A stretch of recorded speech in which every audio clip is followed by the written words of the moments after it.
Vamos lá. Na verdade, o Código Florestal tem tirado o juízo de muita gente. Dos produtores rurais, dos governos municipais, estaduais e também o governo federal principalmente, para que este problema torne-se brevemente uma solução. Nós estamos discutindo o Código Florestal brasileiro há 14 anos. Exatamente 14 anos que o presidente da CNA, desta comissão, Assuero Doca Veronese, que é o presidente da Federação do Acre, vem lutando para que este assunto possa deixar de ser demonizado e que possa cair a razão e principalmente a ciência, para que paute este assunto e nós possamos ter uma solução a contento para o Brasil em primeiro lugar. São 13 anos, 60 modificações na legislação, em 44 anos, 11 leis foram aprovadas no Congresso Nacional. Mas principalmente o Código Florestal de 1960, que é considerado o primeiro, mas que na verdade iniciou mesmo em 1934, ele precisa de uma atualização, como tudo no mundo se atualiza. E o Código Florestal não é uma Bíblia que não possa ser atualizada.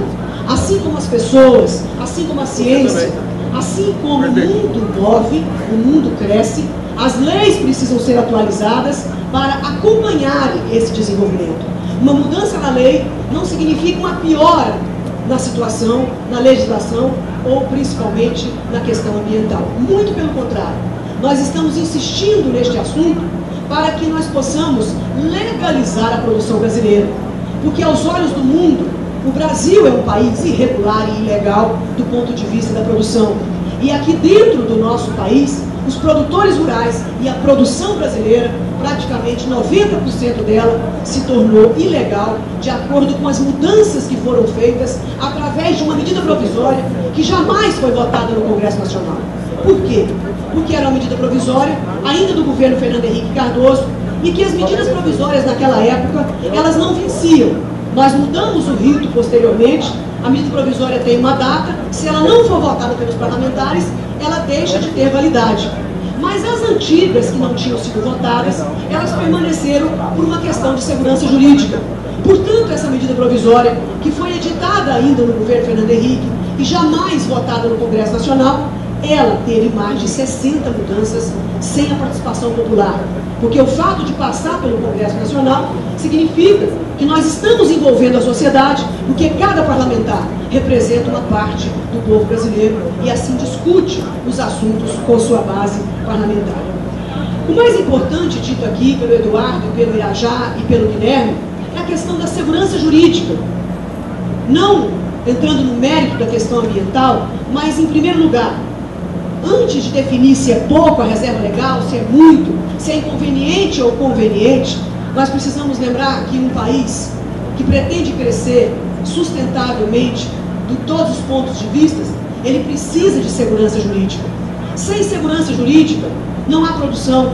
Todos os países que cresceram com força, que cresceram de forma sustentável, cuidaram da segurança jurídica, o cumprimento das leis, o respeito ao acontecido, o respeito ao cumprimento da lei após a sua mudança. Infelizmente, no Brasil, nós estamos vivendo momentos de graves insegurança jurídica, não só promovido por este governo atual, mas ao longo de vários governos, muitas medidas infralegais, assinadas pela caneta do presidente da República ou por ministros de Estado, vem trazendo a insegurança jurídica que muitos desavisados imaginam que a única insegurança jurídica do campo é o MST com as suas invasões.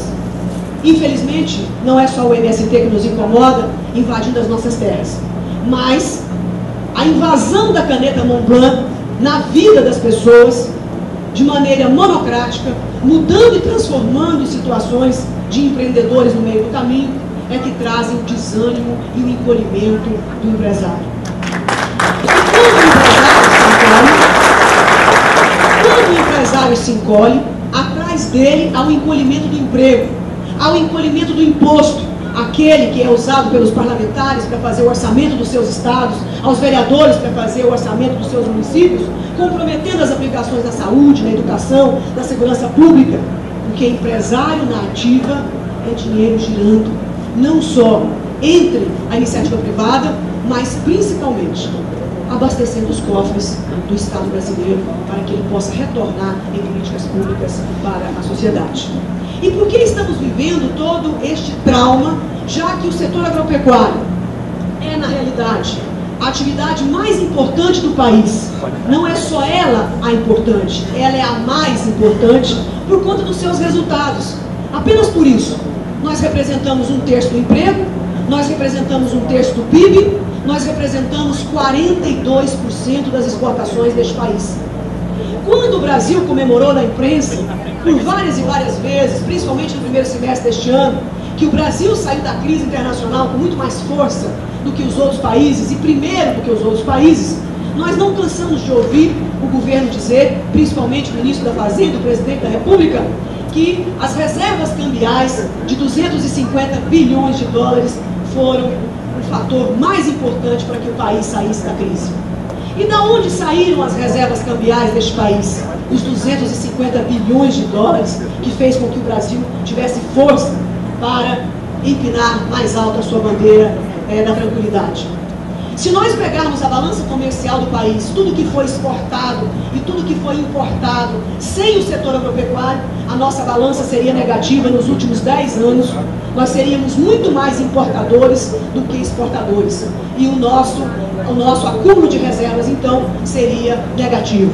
Mas, felizmente, o setor agropecuário existe e tem um superávit de mais de 56 bilhões de dólares e, diminuindo com as importações, permite que o Brasil tenha 24 bilhões de superávit anual nos últimos 10 anos.